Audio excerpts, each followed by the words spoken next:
¿Cómo están? ¿Bien? ¿Se transmiten mis nervios o cómo? Dios es tan bueno, familia. Pues bienvenidos. Vamos a estudiar, ¿no? Estudiar la Biblia. Acompáñenme al libro de Números, capítulo 8.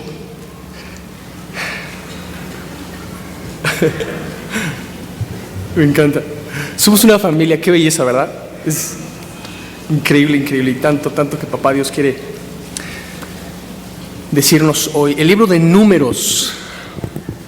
Por si eres como yo, que tienes memoria de teflón, hasta podrían freír un huevo en tu cerebro, creo que sería bueno un poco recapitular de pronto lo que hemos estado viendo a modo así como muy general. Para empezar el libro, o sea, el significado de números, ¿no? ¿Por qué números? Algunas versiones antiguas titulan el número numeri. ¿Te acuerdas por qué? Porque Dios hizo un par de censos, capítulo 1, capítulo 26, Dios hizo un par de censos en donde Él numera a su gente, Él los contó. Y no puedo evitar pensar que cuando Dios cuenta personas es porque las personas cuentan para Dios, ¿no? Él nos ama y Él tiene un plan increíble con nosotros, quiere hablarnos.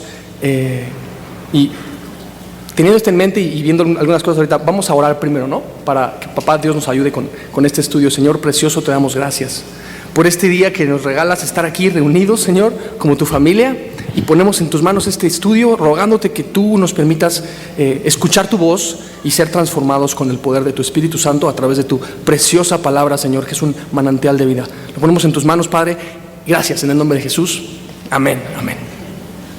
El nombre hebreo para el título Números es en el desierto, hablando de esta jornada del pueblo de Israel hacia la tierra prometida, esta jornada que creo que sería importante recordar el contexto en la historia, ¿no? del pueblo de Israel, de la historia en general, de la eternidad. ¿Dónde toma lugar este libro? Bueno, después del libro de Génesis. ¿Qué vemos en el libro de Génesis? Cuando Dios crea todas las cosas, ¿recuerdas? Crea la primer familia, crea la primer nación de la cual vienen estos patriarcas, Abraham, Isaac, Jacob, José, estas grandes historias que vemos en Génesis, ¿no? Y de ahí de José que viene el Éxodo, ¿recuerdas? Cuando los egipcios cautivan o esclavizan al pueblo de Israel, entonces Dios lidia a su pueblo fuera de esta cautividad a través de este gran milagro, y podemos resumir el libro de Éxodo creo que en dos pensamientos, ¿no? Número uno, redención. Número dos, revelación.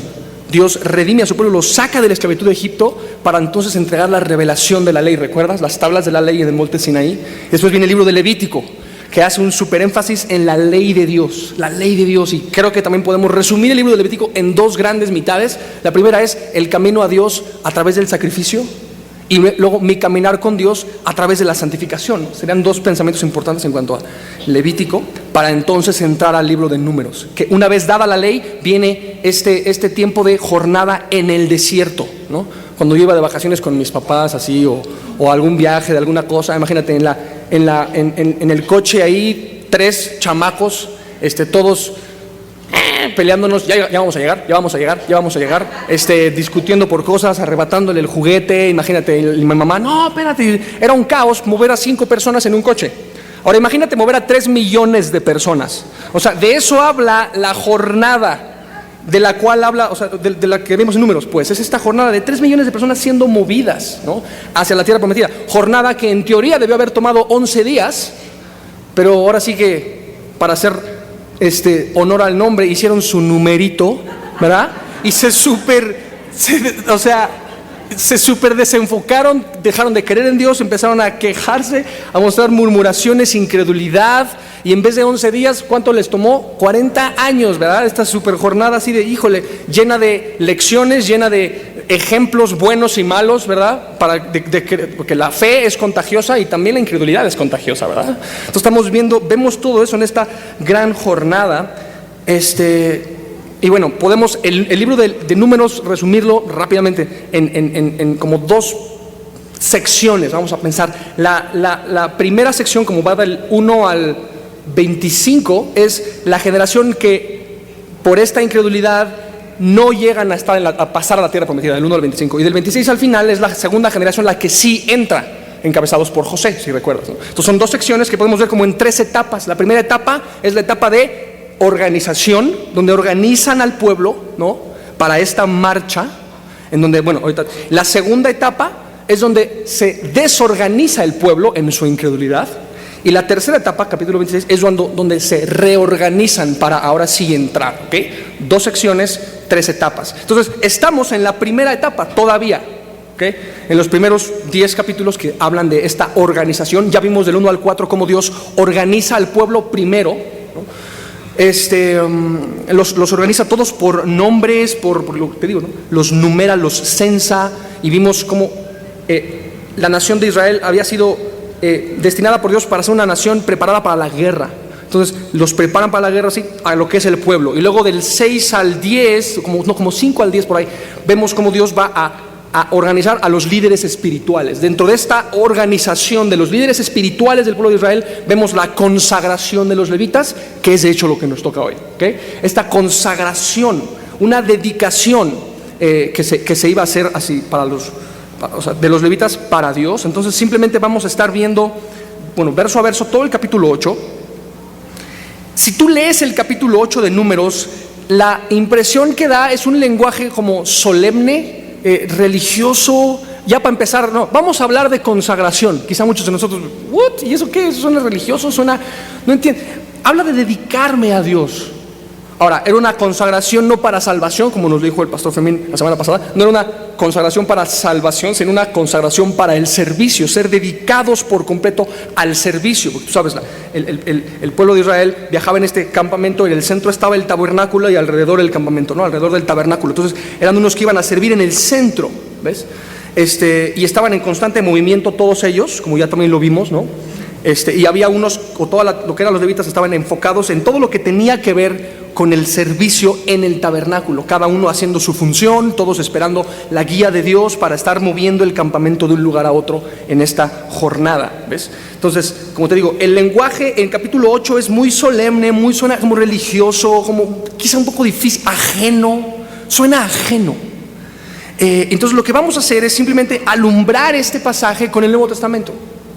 ¿Por qué? Porque la Biblia es el mejor comentario de sí misma, ¿estamos de acuerdo? ¿No?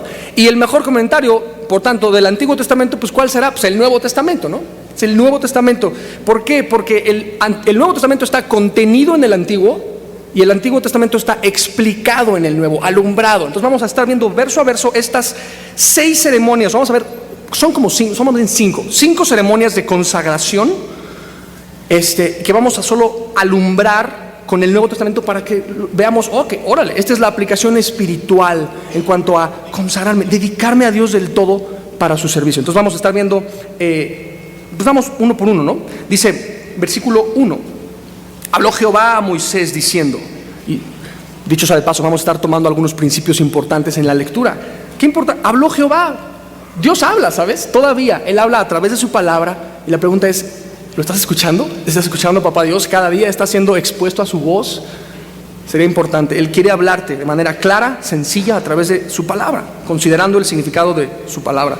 Y bueno, Él habló a Moisés diciendo lo siguiente: habla a Aarón y dile, porque hemos de saber, hago mucha emoción, ¿verdad? Hemos de saber que para este servicio de consagración en el tabernáculo, donde estaba el templo, ¿no? Y las tablas y todo lo que tenía que ver con el servicio a Dios, necesitaba pues ser alumbrado, ¿no? Necesitaban luz para estar sirviendo allá adentro. Entonces va a hablar primero de estas lámparas que alumbran el lugar, para ya después hablar de estas 6 ceremonias de consagración. Fíjate, dice, habla a Aarón y dile,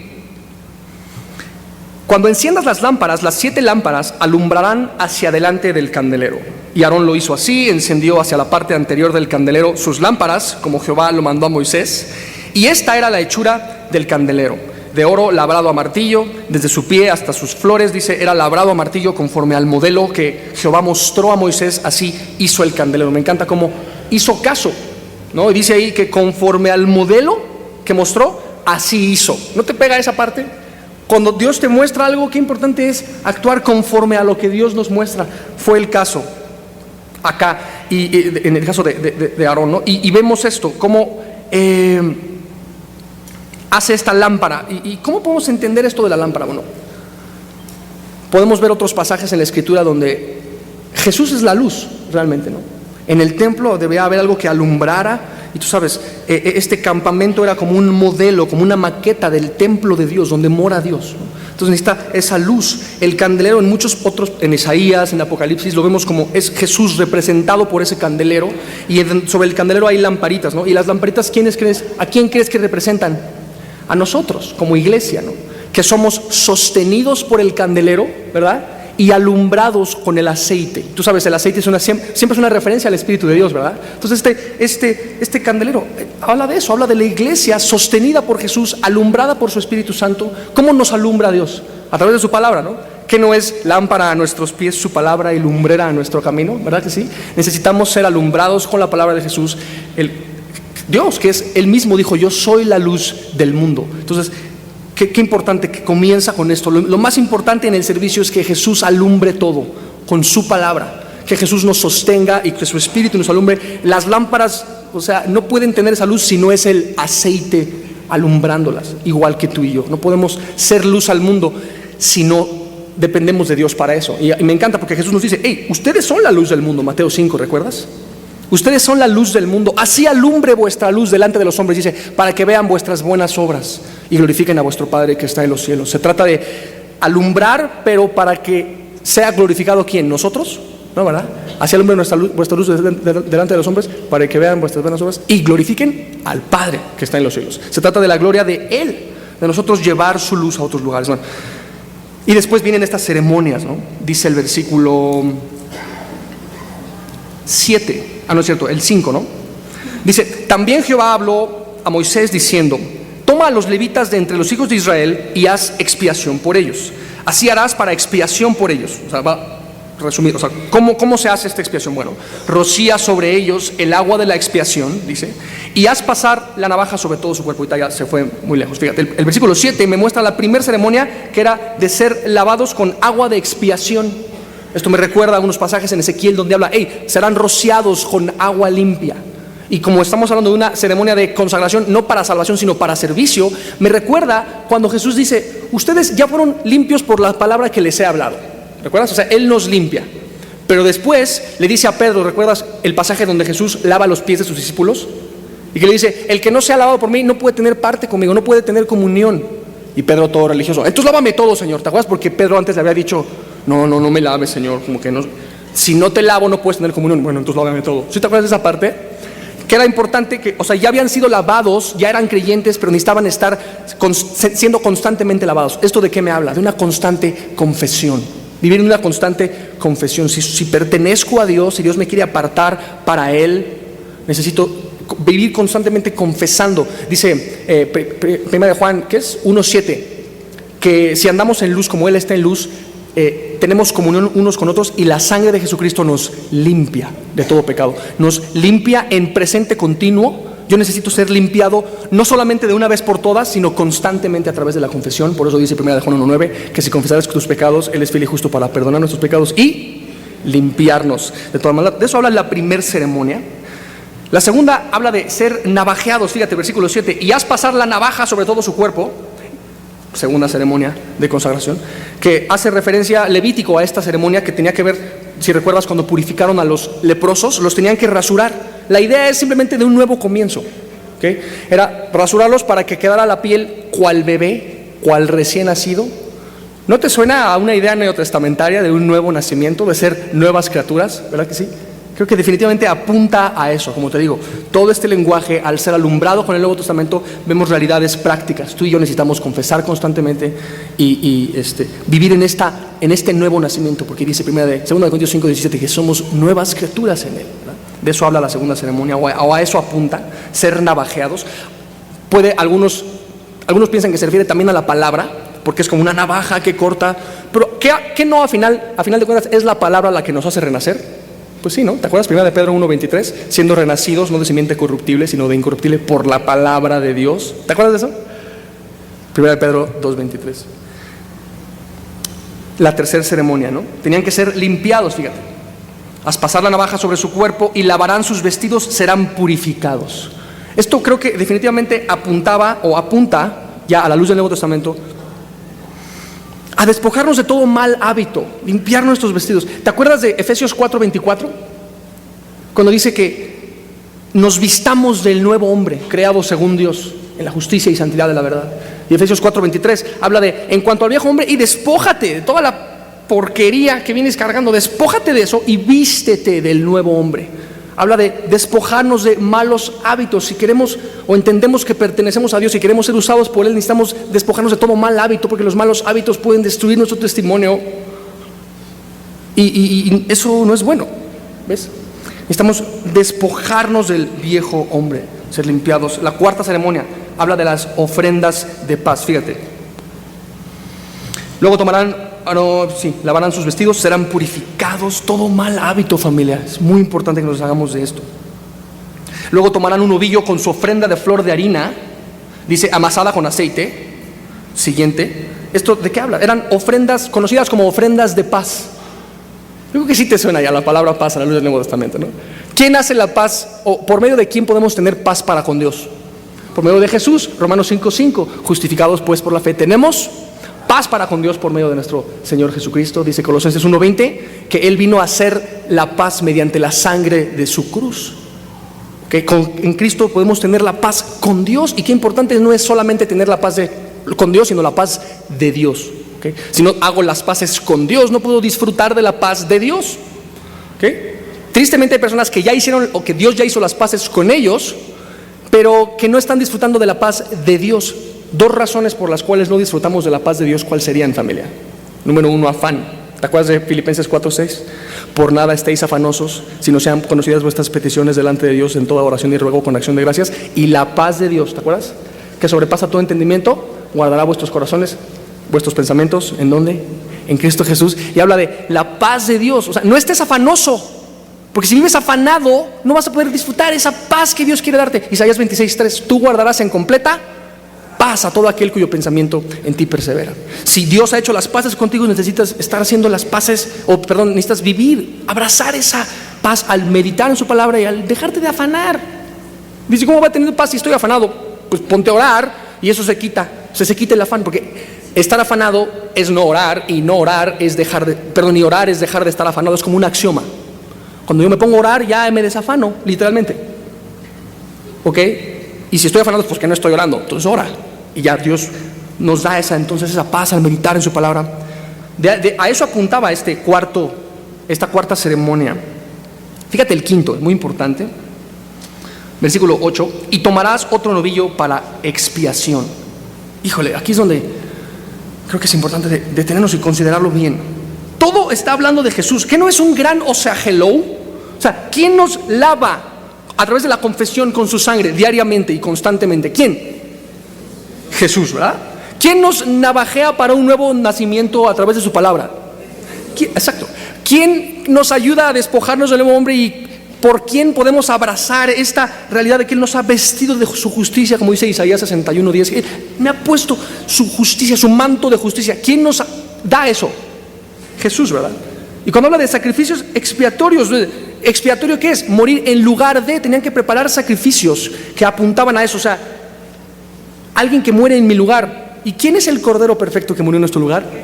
Jesús, por supuesto. Ahora, piensa, nada más vete un poquito así como de esto que está sucediendo aquí. O sea, estos sacerdotes o levitas, pues, haciendo esto, ¿dónde estaban? En este campamento en donde todo apunta a Jesús. Realmente cada una de estas ceremonias apunta a Jesús. Y era obviamente muy importante que no fueran nada más ceremonias externas, ¿verdad? Tenía que haber una convicción interna. O sea, realmente necesito confesar. Realmente necesito, ser navajeado, andar en esta novedad, en este nuevo comienzo, en este nuevo ministerio que Dios me está poniendo. Necesito entender que debo dejar las cosas viejas atrás. Necesito despojarme de malos hábitos. Necesito disfrutar de esa paz de Dios, hacer las paces con Dios, entendiendo que el Mesías prometido morirá en mi lugar. O sea, era una convicción que debía ser interna. ¿Okay? Es muy importante. Pero me encanta cómo todo apunta a Jesús. Piensa, están en un campamento donde, es la nación de Israel. En el centro de la nación debía estar Dios, su presencia, el templo, el tabernáculo, donde bajaba la Shekinah de Dios. ¿Y recuerdas la organización del templo? O sea, ¿cómo estaba todo, alrededor así del tabernáculo? O sea, eran, como te decía, un chorro de personas. Eran 12 tribus, ¿no? y estaban acomodadas todas alrededor del tabernáculo. Tengo acá el mapita, está increíble. Al oeste de lo que es el tabernáculo estaba Efraín, o más bien vamos a verlo como nos acostumbramos nosotros. Al norte estaba Dan, ¿no? Al sur Rubén, al este Judá y al oeste Efraín. Eran 12 tribus divididas en 4 campamentos de 3 tribus cada una, ¿no? Estaban puestas así, pero es interesante porque cada una de estas como grupos de personas era representada con un como emblema o bandera, ¿recuerdas? ¿No? En el caso de Dan, al norte eran representados por un águila, al sur Rubén eran representados por un hombre, ¿no? O sea, era su emblema. Al este Judá representados por un león, ¿no? Al oeste Efraín representados por un becerro. ¿Y no recuerdas que Ezequiel 1:10 habla de que en el templo de Dios hay 4 seres vivientes alrededor, uno con cara de águila, uno con cara de hombre, uno con cara de león y uno con cara de becerro? ¿Sí te acuerdas? Apocalipsis 4:7 habla exactamente de lo mismo. Estos seres vivientes que están alrededor del templo de Dios, que tienen así cara como de águila, como de hombre, como de león, como de becerro. Entonces esto es una maqueta del templo de Dios donde están, o sea, ¿ves? El pueblo está de alguna manera representando a estas criaturas, ¿no? Y todo al centro, alabando a Dios. Me encanta esto. ¿Qué me dices de los 4 evangelios? ¿Que no los 4 evangelios están igual? ¿Que no Juan presenta a Jesús como el águila? O sea, como este hijo de Dios que desciende del cielo, ¿no? ¿Que no Lucas representa como Rubén a Jesús como un hombre, como el hijo del hombre, haciendo énfasis en la humanidad de Jesús? El doctor Lucas hizo eso, ¿no?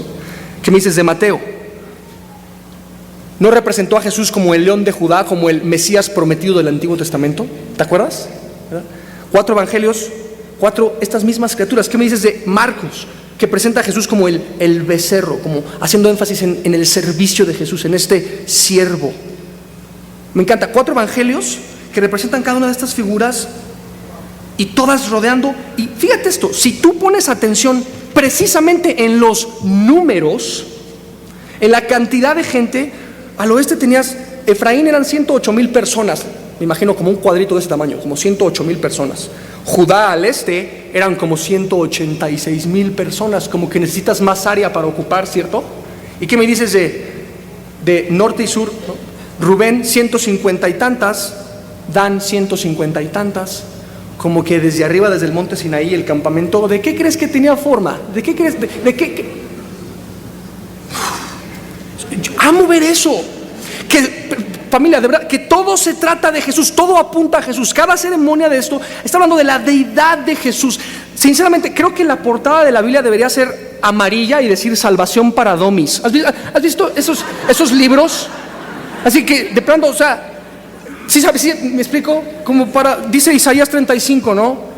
Aquel que anduviera en el camino que es Jesús, por más torpe que sea, no se extraviará, ¿recuerdas? O sea, es como que la Biblia todo el tiempo, hello, o sea, Jesús es Dios, se trata de mi cruz, estos sacrificios hablan de Él, el campamento habla de Él, mi presencia en medio, o sea, soy yo soy la luz, todo es alrededor de mí. Es trágico verdaderamente. Hace poquito con mi esposa nos encontramos a un señor en Coyoacán que llevaba 30 o 40 años enseñando y estudiando la Biblia. Le pregunté, porque como que sospeché una cosa, dije, se me hace que es así. Oye, ¿y tú crees que Jesús es Dios? ¡No! Y yo,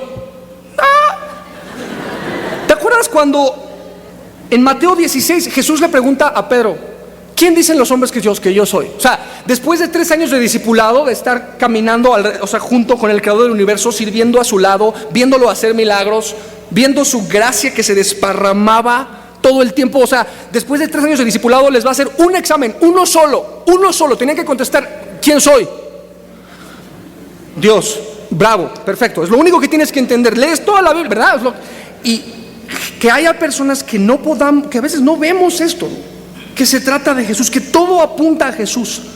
La salvación es demasiado sencilla, es para torpes como tú y como yo, que podamos ver todo el tiempo que todo apunta a Él, todo es su presencia, su trono, los evangelios, todo gira alrededor de la deidad de Jesucristo.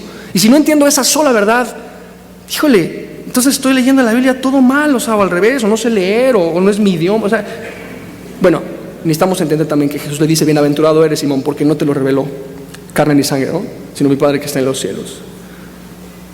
cómo Dios se revela sobrenaturalmente, pero a través de una verdad muy sencilla, muy abrumadoramente clara en la Escritura, ¿no? Que todo apunta a Jesús. Y esos sacrificios expiatorios de los que habla acá este versículo, precisamente habla de eso: Jesús muriendo en nuestro lugar, siendo el creador del universo, que baja a la tierra a entregar su vida por ti y por mí, y a resucitar de entre los muertos gloriosamente, para establecer el camino al cielo gratuito a través de la sola fe, a través del arrepentimiento y la fe genuina en Jesucristo. Señor, yo creo en ti, tú eres Dios, has venido a salvarme, a rescatarme, quiero creer en ti, dame por favor la fe, la salvación gratuita que tienes para mí. Y esa es nuestra invitación. Si eres una persona aquí que por alguna razón no ha entendido el gran hello de Dios, que es una cruz gigante de te amo, estoy numerando a las personas, yo numero a las personas y las cuento porque cuentan para mí, como diciendo: yo te amo, te amo, te amo, te amo, te amo, te amo, te amo, te amo. O sea, ese es el corazón de este libro realmente. Y nuestra oración, nuestro anhelo es que tú agarres la onda al respecto, ¿verdad? Y bueno, ahorita lo que sigue nos vamos a ir de volada, así que no te preocupes. Vamos de verdad, Vamos desde volada. Y tomarás otro novillo para expiación, apunta a eso. La última parte, después de ver que todo es abrumadoramente obvio que se trata de Jesús, tenían que ser estos sacerdotes o levitas presentados como públicamente, fíjate. Y cuando hayas acercado a los levitas delante, ¿sí estoy ahí? No, perdón. Versículo 9. Y harás que los levitas se acerquen delante del tabernáculo de reunión, y reunirás a toda la congregación de los hijos de Israel. Y cuando hayas acercado a los levitas delante de Jehová, pondrán los hijos de Israel sus manos sobre los levitas. Hablaba de como presentarlos públicamente, como ustedes se van a dedicar a esto, a mí. Van a ser consagrados por mí y para mi servicio. Van a ser apartados para mí, fíjate, ¿no? Y ofrecerá a Aarón, bueno, esa es la idea, la presentación como pública. Déjame seguir leyendo. Y ofrecerá Aarón los levitas delante de Jehová en ofrenda de los hijos de Israel, y servirán en el ministerio de Jehová. ¿Te fijas? Estaban siendo apartados, incluso presentados públicamente para servir. Era una chamba ardua, ¿no? Era una chamba ardua que tenían que hacer. Fíjate, estaban sirviendo como un respaldo espiritual, líderes espirituales. Probablemente los que estaban alrededor pensaban: ahí estos han de tener palancas con Dios porque están ahí sirviendo. No, también necesitaban ser limpiados, ya lo vimos, ¿verdad? O sea, no estaban como puestos ahí porque eran como especiales o algo así. No, es porque simplemente Dios los consagró, ¿pues?, para servir, los apartó para Él, ¿no? Y servirán, dice, en el ministerio de Jehová. Era una chamba ardua que tenía todo que ver con hacerse cargo de todo lo que era el templo, ¿no?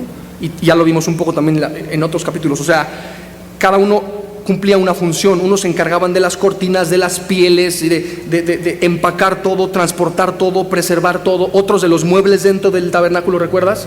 ¿No? Todo, ¿no? Los utensilios, las lámparas, todo eso. Y otros de la infraestructura, ¿no? Las estacas, ¿cómo se llama? Así como para montar todo el rollo, ¿no? Como la infraestructura. Cada uno se dedicaba a algo específico, pero todo era para servir en el ministerio de Jehová. Y los levitas, dice, pondrán sus manos sobre las cabezas de los novillos. Es la misma idea, Y ofrecerás el uno por la expiación y el otro en holocausto a Jehová para hacer expiación por los levitas. Un poco ya vimos eso. Y presentarás a los levitas delante de Aarón y delante de sus hijos, y los ofrecerás en ofrenda a Jehová. O sea, especiales para él, consagrados a él. Esa es la idea central. Así apartarás a los levitas de entre los hijos de Israel y serán míos. Qué importante, ¿no? Qué frase. Serán míos, me pertenecen a mí, los estoy apartando para mí. Y Dios quiere hacer eso, apartarnos para él, apartarnos del pecado y consagrarnos a él solamente. Serán míos. Esto debería traer, o sea, que Dios me prometa, porque en el Nuevo Testamento, ¿qué nos dice? Que él es, o sea, que somos de él, que pertenecemos a él. Esto debería moverme en un sentido a tener un chorro de seguridad. ¡Wow! Dios, pertenezco a ti. O sea, nadie me va a arrebatar de tu mano. ¿Te acuerdas que dice Juan 10? Nadie las arrebatará. O sea, yo puedo descansar en esa parte y sentir experimentar un descanso. O sea, pertenezco a Dios. Nadie me puede separar de su amor. Y también saber que pertenezco a Él debería exhortarme también. Oye, ¿qué estás haciendo si perteneces a mí? ¿Por qué haces eso? Yo te compré, eres mío. ¿Por qué actúas como si tú fueras de ti mismo, como si te pertenecieras a ti mismo? Si yo compré tu vida, tú me perteneces. Saber que somos de Dios debería traernos descanso y exhortación. ¿Te acuerdas? Glorificad pues a Dios en vuestro cuerpo y vuestro espíritu, los cuales son de Dios. ¿Te acuerdas Pablo diciendo a los corintios? Debe traernos exhortación también. Y los levitas pondrán sus manos sobre... ¿A dónde estoy? Perdón. No, serán míos. Después de eso vendrán los levitas a ministrar en el tabernáculo de reunión, serán purificados y los ofrecerás en ofrenda, porque enteramente me son dedicados a mí los levitas de entre los hijos de Israel. En lugar de todo primer nacido los he tomado para mí, palabra clave ahí, en lugar de los primogénitos de todos los hijos de Israel, porque mío es todo primogénito de entre los hijos de Israel, así de hombres como de animales, desde el día que yo herí a todo primogénito en la tierra de Egipto. Recuerda esta parte, ¿no? Les recuerda el Éxodo, cómo a los primogénitos los guardó para él. ¿Te acuerdas? Los protegió de esta plaga de muerte. Esa es la idea. Yo los aparté porque eran míos y no les pasó nada porque eran míos, ¿verdad? Esa es la idea. Versículo, ¿dónde me quedé? Perdón, familia. 18. Y he tomado a los levitas en lugar de todos los primogénitos de los hijos de Israel, y yo he dado en don a los levitas. Yo los he apartado, y a sus hijos entre los hijos de Israel, para que ejerzan el ministerio. Sí leímos el 17 al final que dice, lo santifica para mí, ¿se va? Pues ahí está, ¿ves? Porque mío es, desde el día en que yo iría, lo santifiqué para mí, perdón, sí lo habíamos leído. Y después habla, yo los he dado para que ejerzan, versículo 19, el ministerio de los hijos de Israel en el tabernáculo de reunión, y reconcilien a los hijos de Israel, para que no haya plaga en los hijos de Israel al acercarse los hijos de Israel al santuario. Recordando esta misma idea, ¿no? De cuando los protege para que no haya plaga. O sea, diciendo, ustedes están como fungiendo como un respaldo espiritual para que no haya plaga. Van a ser consagrados a este servicio espiritual. Y este servicio espiritual, o como líderes espirituales, a veces tenía que ver con cosas como prácticas y a veces no tan prácticas. Y sabes, todos debían ser consagrados. O sea, de pronto pensamos, es que hay ciertas funciones que parecen como más espirituales, ¿no? Enseñar, aconsejar, y necesitas, sí, una especial unción para eso. Ok, sí. Pero ¿qué me dices de hacer cualquier otra cosa que sea algo como muy práctico? ¿No? Administrar algo, contar, recoger una ofrenda. ¿No nos dice Hechos 6 que necesitaban ser llenos del Espíritu y de sabiduría para servir a las mesas? ¿Te acuerdas? O sea, era un trabajo a veces muy práctico, a veces no tan como práctico, más espiritual, pero ambas cosas son importantísimas para Dios, y para ambas cosas necesitamos ser capacitados por Dios para hacerlo. Y dirás, ¿pero qué tiene de difícil servir una mesa? Pues es que no es tanto el cómo lo hace, sino que Dios quiere cuidar nuestro corazón a través de nuestro servicio, para que estemos enfocados en que se trata de Él. Necesitamos estar llenos de Él para que no nos mueva a servir cualquier otra cosa que no sea su amor. Quizás servimos porque estamos esperando el reconocimiento de otros, así, mira, véanme cómo sirvo, o algo, o quizá estamos sirviendo como por alguna especie de sentimiento de culpa, así, quizá, y si sirvo igual y Dios me va a perdonar y voy a... ¿Qué no? Aquí está hablando de consagración para el servicio, no para la salvación, y les deja bien claro, tú tienes que ser expiado, eres pecador, necesitas aceptar que tu servicio, aunque lleves no sé cuántos años sirviendo en la iglesia, o sea, si no eres salvo, y pareciera casi por demás decir esto, pero es la verdad. ¿Sabías que hay pastores que no son salvos? Pasa. Para ser consagrados necesito ser salvo, necesito ser que haya ese sacrificio expiatorio en mi lugar. Y no importa todas las buenas obras que yo haga, ¿no? Pues mi papá era pastor, mi abuelo también, pues yo creo que yo también he de ser pastor. Pues sí, yo creo que sí, no, pero vamos a abrir la Biblia y no es salvo. ¿Cómo vas a anunciar la salvación que no has recibido? Dice Pablo, ¿cómo dice? En 1 Corintios 15, ¿no? Porque yo les he entregado lo que asimismo recibí. Necesito recibir la salvación. De otra manera, mi servicio son obras inmundas. ¿Qué no dice Isaías 64:6? Que nuestras justicias son como trapos de inmundicia, ¿verdad? Delante de Dios. Ahora, ¿significa eso que cuando ya soy cristiano y hago buenas obras también son trapos inmundos? No, ¿verdad? Son trapos inmundos cuando espero que esas buenas obras me justifiquen delante de Dios. Dios diría, ¿eso qué? No sirven de nada. Pero si ya soy salvo y mis buenas obras, en vez de ser una especie de requisito que pretende comprar la salvación, en vez de pensar eso, si entiendo que mis buenas obras son un resultado de que ya recibí la salvación, entonces producirá recompensa, dice 1 Corintios 3:11, cuando habla, o sea, Él nos va a incluso recompensar nuestro buen servicio, y Él ciertamente quiere que le sirvamos, para que ya no vivan para sí, sino para aquel que murió y resucitó por ellos. ¿Te acuerdas? O sea, Él quiere que vivamos para Él, y hay buenas obras que sí le agradan, pero siempre y cuando sean inspiradas por su Espíritu, que es cuando somos salvos. Necesitaban ser consagrados, pero entendiendo todas estas cosas. Familia, ¿dónde me quedé? Perdón. En el 20, y Moisés y Aarón y toda la congregación de los hijos de Israel hicieron con los levitas conforme a todas las cosas que mandó Jehová a Moisés acerca de los levitas. Así hicieron con ellos los hijos de Israel, y los levitas se purificaron y lavaron sus vestidos, y Aarón los ofreció en ofrenda delante de Jehová, e hizo Aarón expiación por ellos para purificarlos. Misma idea, como puedes ver. Así vinieron después los levitas para ejercer su ministerio en el tabernáculo de reunión delante de Aarón y delante de sus hijos, de la manera que mandó Jehová a Moisés acerca de los levitas. Así hicieron con ellos. Luego habló Jehová a Moisés diciendo: los levitas de 25 años, aquí va a hablar más de la edad, de los 25 años, ay Dios mío, ¿dónde estoy? A ver, de los 25 años para arriba, ¿ves? No veo, híjole. Los 25 entrarán a ejercer su ministerio en el servicio del tabernáculo de reunión. Así entrarán, pero desde los 50 años cesarán de ejercer su ministerio y nunca más lo ejercerán.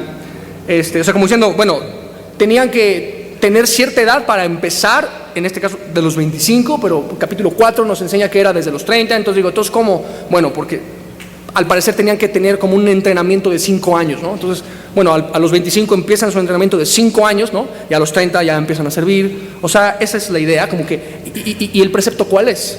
Que tenían que servir en sus mejores años, ¿no? No, ay, cuando sea viejo ya sirvo a Dios, ahorita no. O sea, porque ahorita quiero darle vuelo y el hacha un rato, aprovechar que soy joven, ¿no? Y la idea no era esa, la idea es cuando estás en la, como dirían, ¿no? En la flor de la vida, dicen, ¿no? Cuando estás en esa etapa, o sea, como dice la canción, toda mi juventud, ¿te acuerdas? Todo lo que hay en mí, toda mi fuerza y vigor, mi futuro, Señor, ¿te acuerdas? Todo lo quiero perder, todo lo quiero entregar por conocerte. ¿Te acuerdas de esa canción? Conocer toda mi juventud, todo lo que hay en mí, toda mi fuerza y mi vigor, mi futuro, Señor. Perdone, pero entregar eso, ¿no? Por conocerle, por darle a conocer. Puedes pensar en algo, perdón, más valioso que esto, más hermoso, poderle entregar nuestra vida a Él, ¿no? En nuestros mejores años, o sea, es increíble. Y en los, bueno, ya de grandes, fíjate, dice, y nunca más, desde los 50 cesarán de ejercer su ministerio. O sea, era una edad en la que, bueno, ya, ¿no? Y nunca más lo ejercerán, servirán con sus hermanos en el tabernáculo, dice, de reunión. O sea, cuando ya sean grandes, ya no pueden, déjame terminar de leer, para hacer guardia, pero no servirán en el ministerio. Así harás con los levitas en cuanto a su ministerio. O sea, había un momento en que debían dejar de servir alrededor de los 50, pero podían ser como mentores de alguna manera de los jóvenes que estaban ahí. Todo esto nos muestra principios increíbles. Entonces, déjame terminar con algunas ideas con las que nos podamos llevar a modo de itacate espiritual, si quieres así, ¿no? Unas cuatro cosas importantes. Dios, otra vez, nos cuenta porque contamos para Él, ¿verdad? Y estos números, literalmente estos números, hablan de la cruz de Jesucristo, de su deidad que nos limpia, que nos redime, que pone en nosotros una luz para vivir consagrados a Él, ¿no?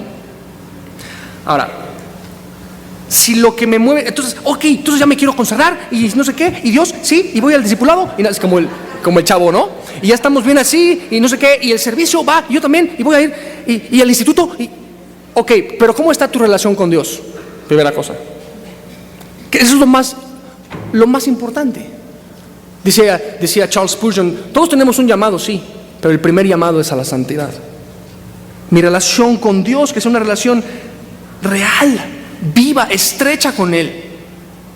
¿Qué me dices de las relaciones más importantes después de la de Dios? ¿Cómo está la relación con tu esposa, con tu esposo? No quiero servir, ajá. Y si no está bien tu relación con tu cónyuge, ¿qué pacho?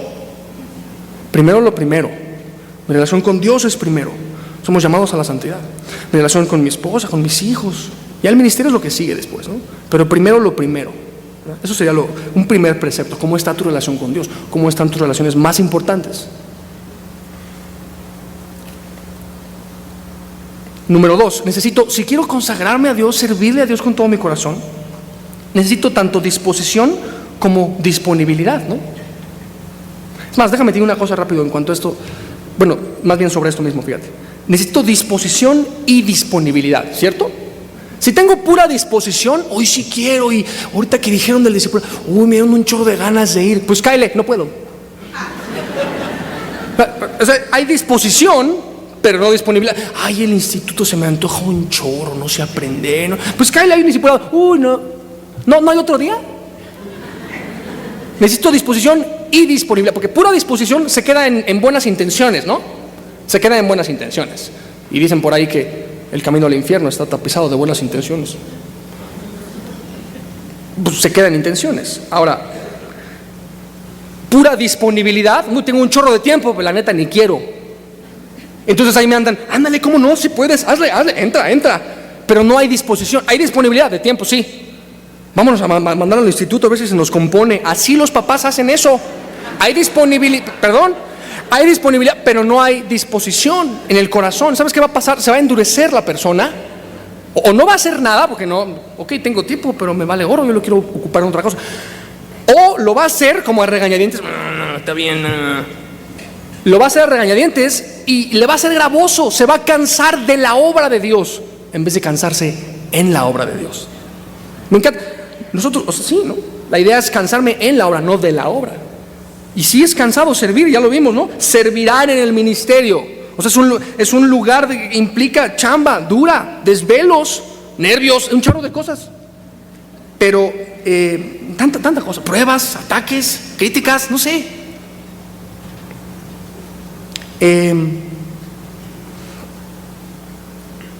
O sea, es una chamba, pues, ¿no? Ay, se me secó el cerebro ahorita. ¿Qué estaba diciendo? Necesito disposición, querer hacerlo, y disponibilidad, ¿verdad? Disponibilidad, ambas, necesito ambas. Pura disposición se queda en buenas intenciones, pura disponibilidad va a hacer que no lo haga o que me canse de en vez de en.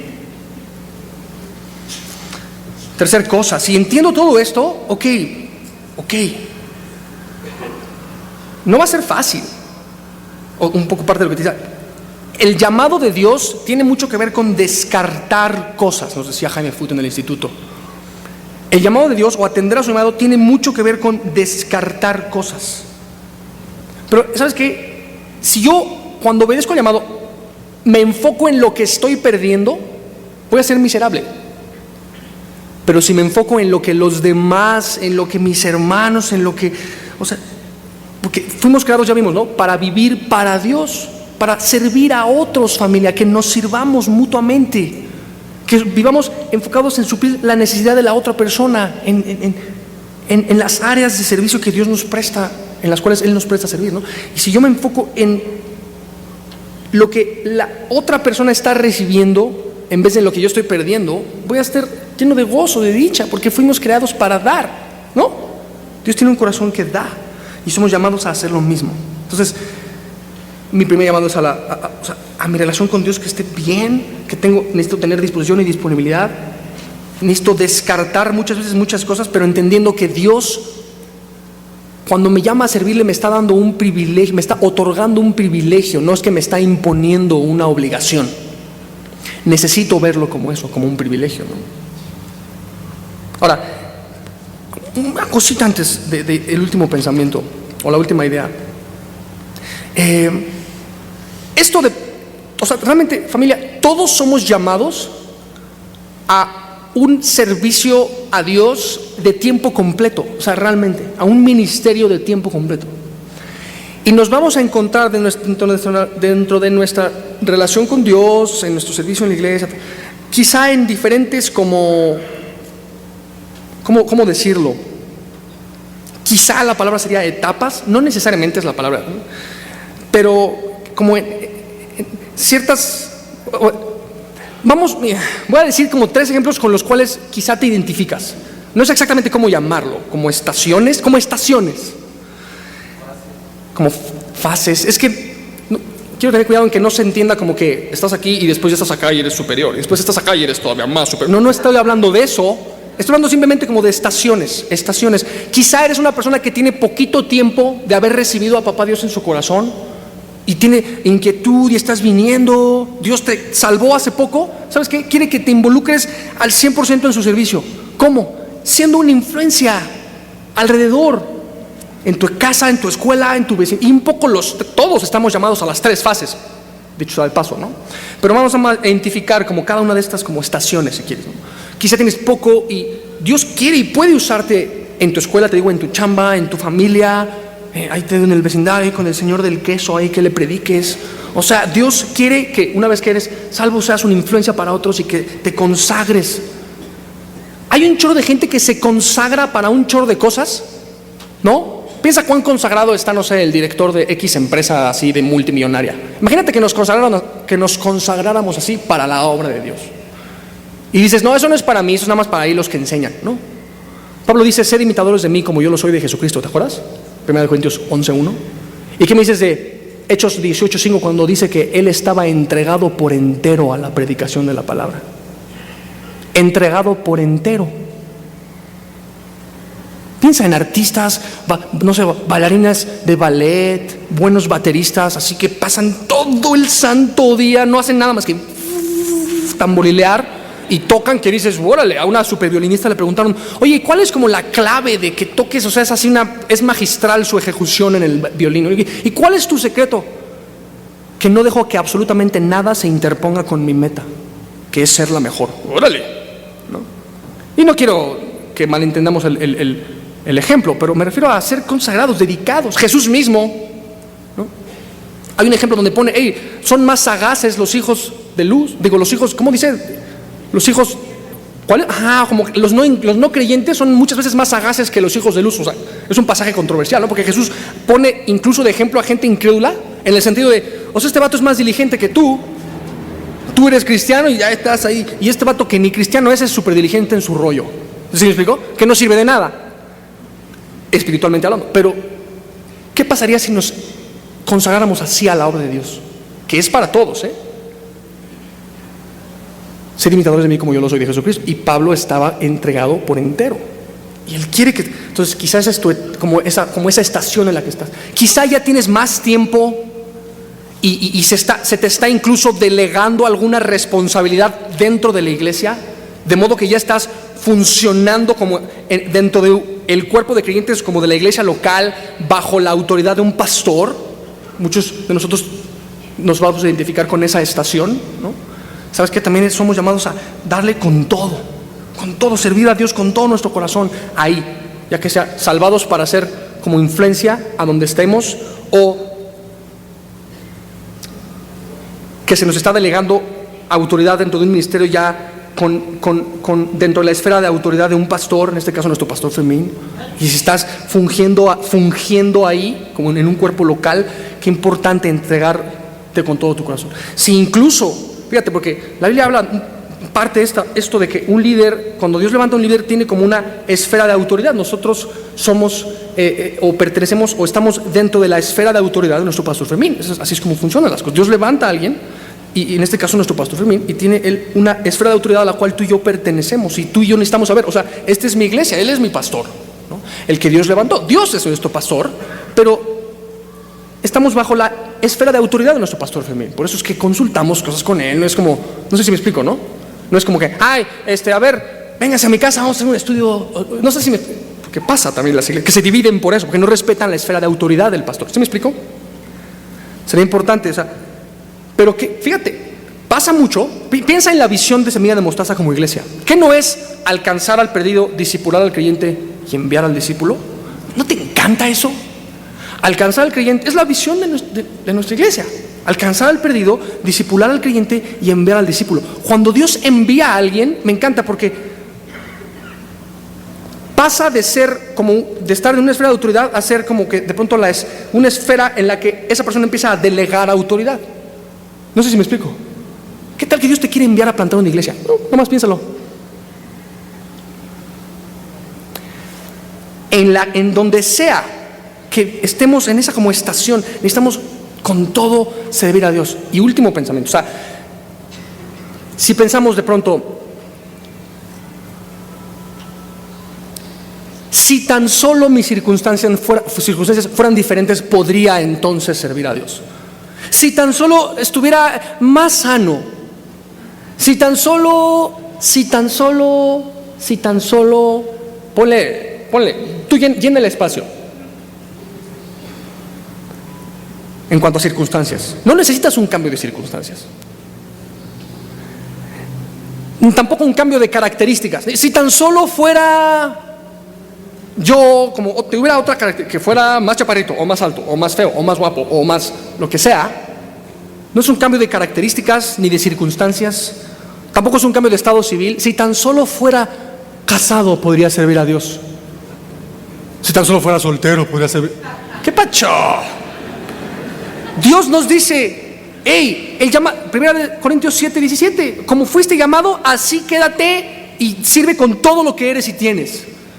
Y deja de poner pretextos. O sea, no es hoy el llamado. No necesitas un cambio de circunstancias, ni de características, ni de estado civil, créeme. Necesitamos un cambio de corazón, disponer el corazón, dejar que Dios organice mi agenda, pero a través de una relación estrecha con Él. Él quiere consagrarnos al servicio.